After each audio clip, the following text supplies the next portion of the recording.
All right, now we're going to talk about more Venn diagrams. In the last video, I finished off by saying that the number of elements in the combination or the union of sets A and B is less than the number in A and the number in B. That's because if there's any overlap, you don't want to count them twice. If the sets are separate and there's no overlap, then that's actually equal, as we pointed out as well. But first, what should you major in? What should you do for a living? What should you study? What should you get some training in? Well, I always told my students there are three ideas to consider: what you're good at, what you like doing, and what has good job prospects. If you're not good at it, you won't be successful. You won't do a good job, so what's the point? If you're not happy doing it, there's no point either. And if you can't get a job to make a living, that's also pointless. So consider what you're good at, what you like doing, and what has good job prospects. Don't think about what everybody else is doing or what your parents want you to do. Do what's best for you. Often that's a trade. It doesn't have to be academic. Working with your hands is very rewarding and can be very lucrative. So think about your options and go with your heart and your mind.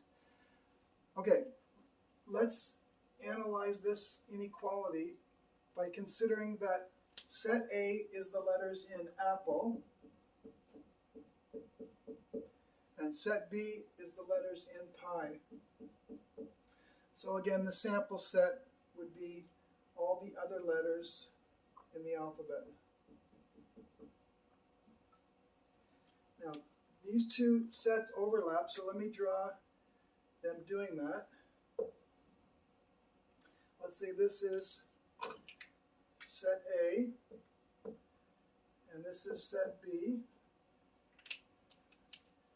So for the sake of argument, the sample space is all the other letters.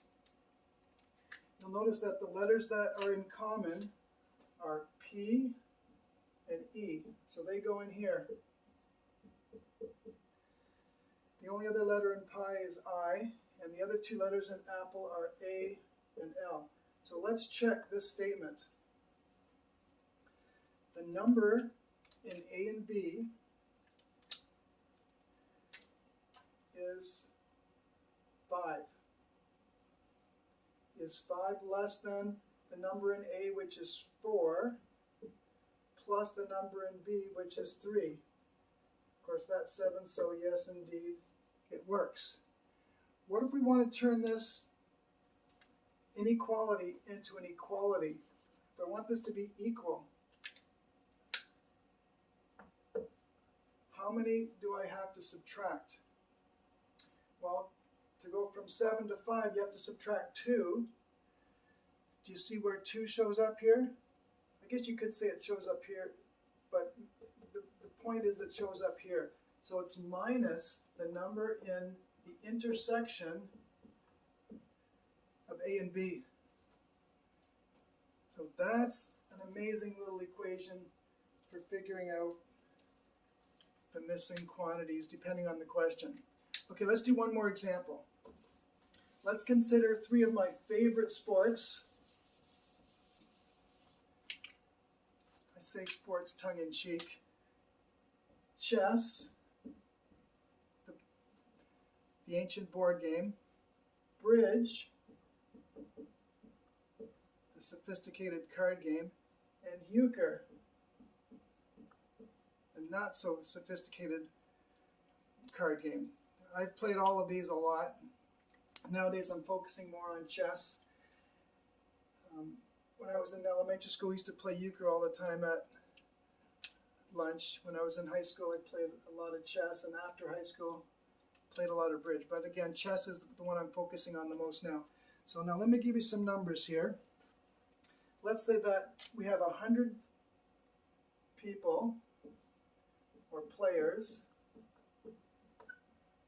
and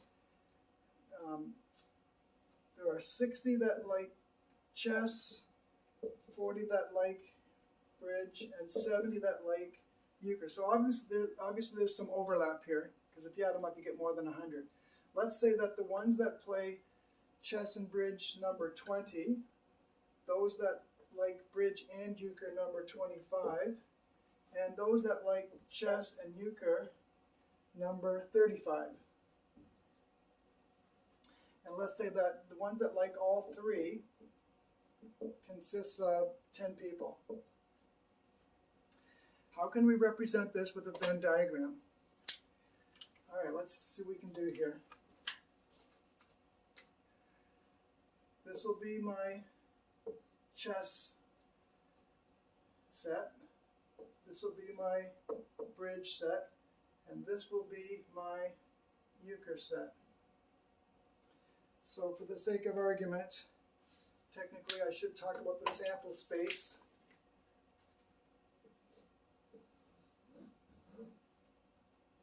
S, which is all other sports. Okay, if you want to put that in quotation marks, you can.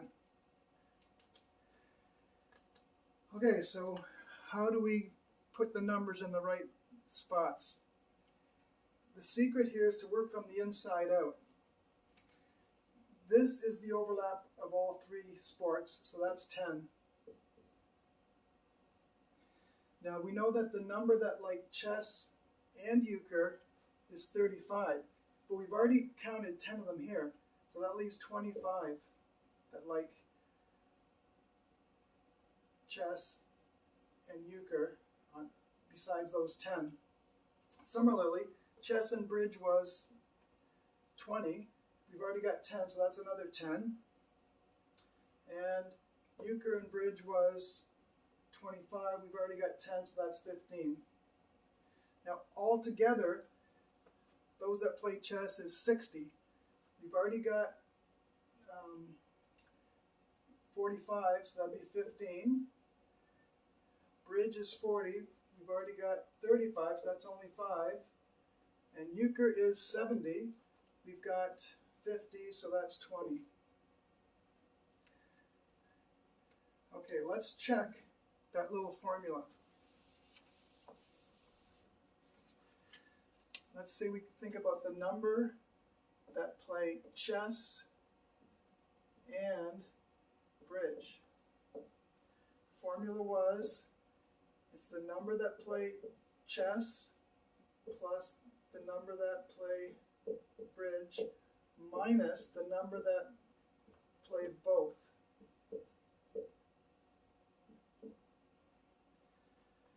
Okay, so the number that played chess was, if you refer back, was 60.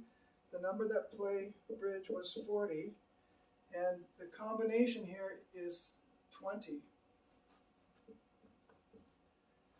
10 that just play chess and bridge, 10 that play all three. And if I calculate that, of course, I get 80. Okay, does that make sense? How many were in both chess and bridge? Well, that would be this and this. So if you add it up, you get 15, 25, 30, 55, 65, and 15, 80. So sure enough, it works. The formula has been confirmed one more time. So big fat check mark, or better yet, smiley face. Okay, it even gets a little more complicated, so stay tuned.